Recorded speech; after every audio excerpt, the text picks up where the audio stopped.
In టైంలో జరగకుండా ఉండుంటే ఇంకా మనకి మృతుల సంఖ్య పెరిగేది. సీరియస్గా ఇంజ్యూర్ అయిన వాళ్ళు ఒక 20 మంది, కొంచెం పాక్షికంగా ఇంజ్యూర్ అయిన వాళ్ళు ఒక 18 మంది కూడా ఉండటం ఈరోజు ఇప్పటికీ కూడా హాస్పిటల్స్లో ఉండటం అన్నది మనందరం కూడా చూస్తున్నాం. అంటే సుమారుగా 17 మంది చనిపోయిన తర్వాత అంతకు ముందే ఇమీడియట్గా రెస్క్యూ ఆపరేషన్స్లో కానీ ఫైర్ని కంట్రోల్ చేసే విషయంలోని కానీ ఎక్కడ కూడా కాంప్రమైజ్ అవ్వకుండా డిపార్ట్మెంట్ వాళ్ళందరూ కూడా దగ్గర మంటలు ఆర్పిన తర్వాత ఆ రెస్క్యూ ఆపరేషన్స్ అన్నీ జరిగి ఏవైతే డెడ్ బాడీస్ని బయటకు తీసుకొచ్చారో ఆ డెడ్ బాడీస్ అన్నింటినీ కూడా కన్సర్న్ ఇక్కడ కొంతమంది ఎన్టీఆర్ హాస్పిటల్కి కొన్ని కేజీహెచ్కి తరలించి మిగతా వాళ్ళందరినీ కూడా ఇమీడియట్గా ఎక్కడ హాస్పిటల్స్ ఉన్నాయో అన్నింటి దగ్గరికి పంపించడం జరిగింది. అయితే నన్ను కూడా గౌరవ ముఖ్యమంత్రి గారు అదే రోజు మాకు హోమ్ డిపార్ట్మెంట్ తాలూకా రివ్యూ అయిన తర్వాత సీఎం గారు నన్ను ఆదేశించడం, మీరు ఇమీడియట్గా నువ్వు బయలుదేరి వెళ్ళామంటే బై రోడ్ నేను నైట్ 12:30కి ఇక్కడికి చేరుకున్నాను. 12:30 నుంచి మరస్ట్ రోజు చంద్రబాబు నాయుడు గారు వచ్చి వెళ్ళినంత వరకు కూడా నేను ఆ ఫార్మా కంపెనీ దగ్గర నేను కూడా స్టే చేశాను.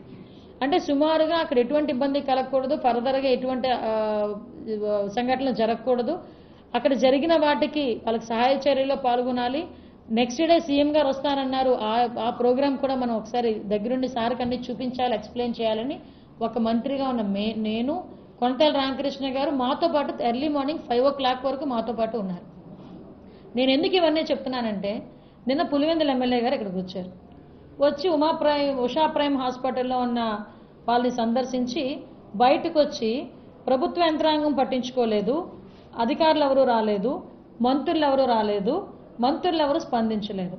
అంటే ఈయన సాక్షి టీవీ కాకుండా మిగతా ఛానల్స్ కూడా చూస్తే అసలు ఎవరు వచ్చారు అక్కడికి, ఎవరు స్పందించారు, ఎందుకు ఇమీడియట్గా ఏ సహాయ చర్యలు తీసుకున్నారన్న సంగతి తెలియకుండా ఏదో మైకులు పెట్టారు కదా, నాకు ఏదో సవాల్ మీద పేరాలు ఎలుకునే టైం వచ్చింది కదా, నేను వచ్చి మాట్లాడతాను అనుకుంటే కనుక అవ్వదు కదా.